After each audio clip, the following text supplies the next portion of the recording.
السلام علیکم ورحمۃ اللہ وبرکاتہ۔ معزز ناظرین کرام، امید ہے کہ آپ حضرات بخیر ہوں گے۔ میں آج مسجد کے ادب کے سلسلے میں دو چار بات آپ حضرات کے سامنے عرض کروں گا۔ میرے بھائیوں، ہم لوگ مسجد میں جاتے ہیں، نماز پڑھتے ہیں، تلاوت کرتے ہیں، تسبیح ادا کرتے ہیں، تعلیل تلاوت قرآن کرتے ہیں، لیکن اسی کے ساتھ ساتھ ہم لوگ مسجد کی جو ادب ہے اس کا لحاظ بالکل نہیں رکھتے، جس کی وجہ سے نہ ہماری نماز، نہ ہماری عبادات، نہ ذکر اللہ، نہ تلاوت کلام اللہ کچھ قبول نہیں ہوتا ہے، بالکل بیکار ہو جاتا ہے۔ حدیث مبارکہ میں اللہ کے رسول صلی اللہ علیہ وسلم نے ارشاد فرمایا، کوئی انسان اگر مسجد میں داخل ہو جائے اور بلا ضرورت دنیاوی بات چیت وہاں کرے تو اللہ کے فرشتے اس پر لعنت بھیجتے ہیں۔ میرے بھائیوں، جب ہم لوگ مسجد میں سب سے پہلے داخل ہوتے ہیں تو مسجد کے اندر پہلے ہم لوگ دائیں پائیں داخل کریں اور داخل ہوتے ہوئے ایک دعا پڑھے، اللہم افتح لی ابواب رحمتک۔ مسجد میں داخل ہو جائے، نماز پڑھے، تلاوت کرے، ذکر اللہ کرے، تسبیح کرے، جو بھی اللہ نے آپ کو توفیق دی ہے کرتے رہے۔ اس کے بعد ہم لوگ جب مسجد سے باہر ہو جائے تو سب سے پہلے مسجد سے باہر ہوتے ہوئے ہم لوگ بائیں پاؤں مسجد کے باہر کرے اور دعا پڑھے، اللہم انی اسألک من فضلی۔ میرے بھائیو، اسی کے ساتھ ساتھ اس دور کے اندر ایک چھوٹا سا پرابلم ہے مسجد کے اندر، مساجدوں کے اندر، کہ ہم لوگ جب جائے تو کیا کرے، اس وقت مسجد کا پنکھا چلائے یا نہیں چلائے، مسجد کا بجلی چلائے یا نہ چلائے، لائٹ جلائے یا نہیں جلائے۔ یہ مسئلہ ہے، بہت اہم ترین مسئلہ ہے۔ یہ مسئلہ لے کر بعض مساجدوں کے اندر، اماموں کے اندر، متولیوں کے اندر، مصلیوں کے اندر جھگڑا وواد پیدا ہوتے ہیں۔ میرے بھائیوں، جب میں گیا مسجد کے اندر، آپ گیا مسجد کے اندر، وہاں تو صرف عبادت کے لیے گیا ہے، اور عبادت کے خاطر یعنی نماز، تلاوت کلام اللہ، ذکر اللہ، تسبیح تعلیل جو بھی کرے، اسی وقت اگر آپ مسجد کا پنکھا استعمال کرے تو آپ کے لیے گنجائش ہے، جائز ہے۔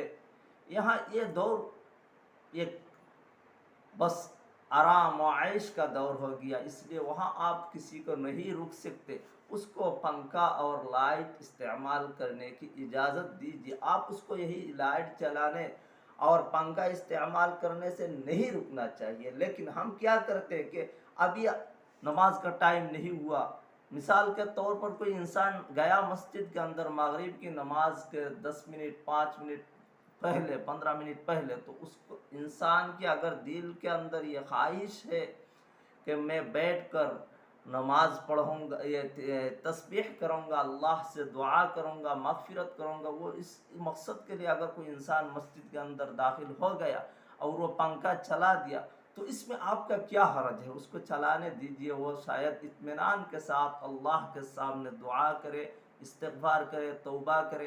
یہ ٹائم ہے مغرب سے پہلے کوئی انسان چلا جاتا ہے تو اس کے لیے گنجائش ہے، اس میں کوئی پنکھا چلانے سے آپ نہیں روک سکتے، اس کو پنکھا چلانے دیجیے، اس میں کوئی حرج نہیں ہے۔ کہ آپ شریعت کے دائرہ میں دیکھیے کہ مسجد کا بل اتنا آ رہا ہے، اتنا آ رہا ہے، یہ کیا وواد اور کیا لڑائی اور کیا جھگڑا ہے، اس میں کوئی حرج نہیں۔ انسان جب گیا مسجد کے اندر، ہاں اگر وہاں جا کر کوئی آرام کرتا ہے، جا کر سو جاتا ہے اور اپنی ذاتی مقصد کے لیے پنکھا چلایا اور لائٹ استعمال کرے تو ان کے لیے بالکل ناجائز اور حرام ہے۔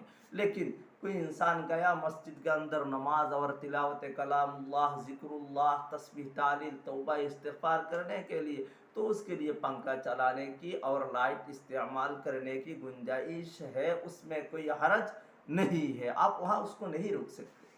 اب رہا مسئلہ مسجد کے اندر آپ سو سکتے ہیں یا نہیں سو سکتے ہیں، اس سلسلے میں آپ حضرات کے سامنے حضرت مولانا مفتی طارق مسعود صاحب کا ایک چھوٹا سا کلپ آپ حضرات کے سامنے پیش کروں گا، آپ حضرات اس کو سنیے اور اس پر عمل کرنے کی کوشش کیجیے۔ لیکن اسی کے ساتھ ساتھ اور ایک چھوٹا سا مسئلہ بتاتا ہوں کہ ہم لوگ جب مسجد میں جاتے ہیں تو کوئی بچے یا کوئی بوڑھے کوئی الٹا سیدھا کرتا ہے تو ہم اس کو اس طرح ڈانٹتے ہیں، ایسا محسوس ہوتا ہے کہ ہم یہ بازار میں آ گئے۔ میرے بھائیوں، مسجد کے اندر کوئی اگر الٹا سیدھا کرے تو آپ کے لیے یہاں تک گنجائش ہے کہ آپ اس کو اپنی انگلی سے اشارہ کرے کہ خاموش ہو جاؤ، لیکن آپ نہیں کہہ سکتے کہ خاموش ہو جاؤ، اس طرح اس کو ڈانٹ نہیں سکتے، ورنہ آپ بھی اسی کی طرح آپ بھی شمار ہو جاؤ گے۔ اس لیے مسجد کے اندر اگر کوئی بات چیت کرے، کوئی بچہ وغیرہ مسجد میں چلے جاتے ہیں، وہ اگر کوئی الٹا سیدھا کرے تو وہاں بچوں کو آپ کو ڈانٹنا نہیں، اس کو بالکل چوپ کیسے آپ خاموش ہو جاؤ، اس طرح اشارہ کر کے ان بچوں کو رکا جائے۔ وہاں ڈانٹنے کی جگہ نہیں، وہاں بازار نہیں، وہاں اللہ کا گھر ہے۔ اس کے ادب کی بہت ہی لحاظ رکھنا ہم پر ضروری ہے۔ میرے بھائیو، اگر ہم مسجد کی آداب کا لحاظ نہیں کیا تو یہ ہماری عبادات، ہماری تسبیحات، ہمارا تلاوت کلام اللہ سب بیکار ہو جائے گا۔ اس لیے میں آپ حضرات کے سامنے حضرت مولانا مفتی طارق مسعود صاحب کا ایک چھوٹا سا کلپ سناتا ہوں، آپ لوگ اس کو سنیے اور دوسروں تک شیئر کر کے ہماری یہ پیغام پہنچائے اور یہ اس پر عمل کرنے کی کوشش کرے۔ اللہ تعالی ہم سب کو اس پر عمل کرنے کی توفیق عطا فرمائے۔ وآخر دعوانا ان الحمد للہ رب العالمین۔ السلام علیکم ورحمۃ اللہ۔ آپ لوگ یہ کلپ سنیے۔ لوگ کہتے ہیں مسجد میں سونا منع ہے، ایسی ہمارے علم میں کوئی حدیث نہیں ہے۔ مسجد میں سونا جائز ہے، البتہ مسجد کو سرائے بنا لینا سونے کی جگہ، سارا محلے کو جہاں جگہ نہیں مل رہی تو کہاں کے سو رہا ہے مسجد میں، یہ غلط ہے۔ نماز کے لیے آئیں مسجد میں آپ، اور اگر کوئی آیا نماز کے لیے سستانے کے لیے ذرا لیٹ بھی جائے تو اللہ کی طرف سے کوئی پابندی نہیں۔ اور اگر اکا دکا کبھی کوئی مسجد میں آ بھی جائے صرف سونے کے لیے تو بھی کوئی ناجائز نہیں ہے۔ ناجائز اس وقت ہوگا جب اس کو عام معمول لوگ بنا لیں۔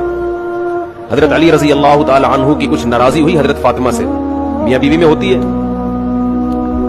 تو آپ صلی اللہ علیہ وسلم جب گھر گئے حضرت فاطمہ سے ملے، پتہ چلا بھائی کچھ ناراضی ہوئی ہے، اور حضرت علی مسجد چلے گئے تو وہاں حضرت علی مٹی میں لیٹے ہوئے تھے، آرام کر رہے۔ تو اس سے پتہ چلتا ہے کہ اگر کوئی مسجد میں آ کے لیٹ جائے تو اللہ کی طرف سے کوئی پابندی